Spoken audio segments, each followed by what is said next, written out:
Kaito loved the Whispering Woods. The other kids his age found them creepy.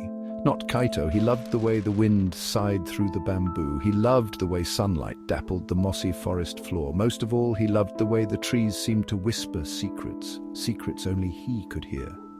Kaito was drawn to stories of the ninja, silent warriors who moved like ghosts. He would spend hours practicing in the woods. He would leap from branches, trying to land silently. He would throw pebbles, pretending they were shuriken. He even tried to disappear into the shadows, just like a ninja. His parents thought it was just a phase, a silly game. They told him to focus on his chores. They said the ninja were just legends. Kaito wasn't so sure. Deep down, he felt a connection to the stories, a pull towards a destiny he didn't quite understand. One day, Kaito found something incredible in the woods. Something that would change his life forever. It was a hidden path covered in leaves and almost invisible. He felt a thrill of excitement. This was no ordinary path. This was a path of secrets, a ninja path. The peace of Kaito's village was shattered in a single night. The sky turned crimson as flames devoured homes and shops. The air filled with the screams of villagers and the clash of steel. Raiders, their faces hidden behind cruel masks, had descended from the mountains. Kaito's parents woke him, their faces etched with terror. "We have to run!" his father shouted, scooping Kaito into his arms. They fled into the night, the flickering light of the inferno painting their faces with fear. Kaito's heart pounded in his chest. He could hear the shouts of the raiders getting closer. The smell of smoke stung his nostrils. He clung to his father, his small hand clutching a wooden toy shuriken. As they ran, Kaito's mother stumbled. "Go on without me," she cried, her voice choked with smoke. "I'll slow you down." Kaito's father hesitated, torn between his wife and son. "I promise we'll come back for you," he yelled. And then they were running again, disappearing into the safety of the Whispering Woods. The hidden path led them deep into the woods. Finally, they stumbled upon a clearing bathed in moonlight. In the center stood a small dojo. It was old and weathered, but strong. This was no ordinary place. This was a place of power. An old man emerged from the shadows. His eyes, though filled with sadness, still held a warrior's spark. "Grandfather!" Kaito cried, rushing into his arms. Kaito had only met his grandfather a few times. He was a man of few words, but his presence commanded respect. "You are safe now," his grandfather said, his voice deep and reassuring. He looked at Kaito with a new intensity.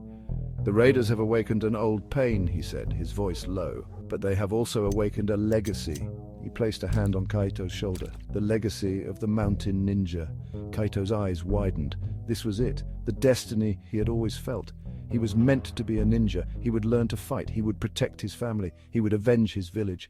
Days turned into weeks. Kaito trained relentlessly. His grandfather, a master ninja, taught him the ways of stealth, agility, and strategy. Kaito learned to move like a whisper in the wind. He learned to disappear into the shadows. He learned to fight with his hands, with his mind, and with the very forest itself. He practiced with bamboo swords, their clatter echoing through the clearing. He learned to throw shuriken with deadly accuracy. He even began to master the art of disguise, blending seamlessly into crowds. With each passing day, he felt himself growing stronger, faster, more silent. But Kaito never forgot the terror of that night. The cries of his village haunted his dreams. He would often sneak out of the dojo at night, venturing to the edge of the woods. He could still see the flicker of torches from the raider camp in the distance. He could almost hear their cruel laughter carried on the wind. He yearned to confront them, to make them pay, but he knew he wasn't ready yet, not yet. Section 5. The Silent Protector. Word began to spread through the Whispering Woods. Word of a silent protector, a shadow that moved through the trees, unseen, unheard. The villagers hiding in the forest whispered tales of their protector. Some said he was a spirit, others a forest demon. Kaito became their unseen guardian. He left food and supplies at the edge of their makeshift camps, melting back into the woods before anyone could catch a glimpse of him. He ambushed raider patrols, disarming them and leaving them bound and gagged for their comrades to find. One day Kaito found his mother, weak and hungry, collapsed by a stream. The reunion was filled with tears and relief. He brought her back to the dojo, where his grandfather nursed her back to health. Seeing his mother safe, seeing the hope in her eyes, fueled Kaito's determination. He would not rest until his village was free, until the raiders were gone. Section 6. The Raiders' Challenge. The raider leader, a hulking brute known only as the Oni, grew increasingly frustrated by the elusive ninja. His patrols were being picked off one by one. His supplies were vanishing. His men were losing their nerve. He rode into the heart of the whispering woods, his voice booming through the trees. "Come out and face me, Shadow Warrior," he roared, "or your precious villagers will pay the price." He held aloft a young boy, no older than Kaito. It was Haru, Kaito's best friend from the village. Kaito watched from the trees, his blood running cold. He couldn't let Haru get hurt. He had to act. But he knew a direct confrontation with the Oni would be suicide. He needed a plan, a ninja plan. That night, as the moon cast long shadows through the forest, Kaito put his plan into action. He moved like a phantom, silent and swift. He had to be smart. He had to be brave. Most of all, he had to be a ninja. Section 7, Showdown at Dawn. The Oni waited impatiently in the clearing. He had fallen for Kaito's trap. He had mistaken a cleverly disguised bundle of leaves for a sleeping villager. He roared in anger as he realized his mistake. That was when Kaito struck. He dropped from the trees, a whirlwind of motion. He moved with a speed and grace the Oni had never seen before. Shuriken flew through the air, forcing the raider leader to raise his shield. Kaito used the distraction to free Haru, spiriting him away into the safety of the trees. The Oni, enraged, charged after Kaito, but Kaito was ready for him. He used the Oni's own momentum against him, tripping him and sending him crashing to the ground. The clearing echoed with the sound of the Oni's fury. The first rays of dawn lit the clearing as Kaito stood over the defeated raider leader. His heart pounded in his chest. He had done it. He had faced his fears. He had protected his people. He was a true ninja. Section 8. Peace restored. Word of the Oni's defeat spread like wildfire. The remaining raiders, their leader vanquished, fled back to the mountains. The villagers, led by Kaito's grandfather, emerged from the forest.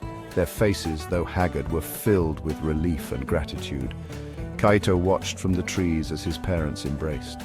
Tears of joy streamed down their faces. He had brought peace back to his village. He had honored his family's legacy. He was content. His work here was done. As the villagers celebrated, Kaito quietly slipped away. He melted back into the whispering woods, leaving no trace of his presence. He was a shadow, a whisper, a protector. He was the ninja of the mountain. Section 9. The Legend of Kaito. The village rebuilt. Life returned to normal, but the memory of the attack and the silent warrior who saved them lived on. Stories were told around campfires. Legends were passed down through generations. Some said Kaito had vanished into the forest, becoming one with the shadows. Others whispered that he still watched over the village, a silent guardian, always vigilant. Whatever the truth, one thing was certain. The legend of Kaito, the ninja of the mountain, would live on forever, and deep in the whispering woods, hidden among the trees, a faint smile played on the lips of a young ninja. His work was never done. He was a protector, a guardian, a shadow in the night. He was Kaito, and he would always answer the call.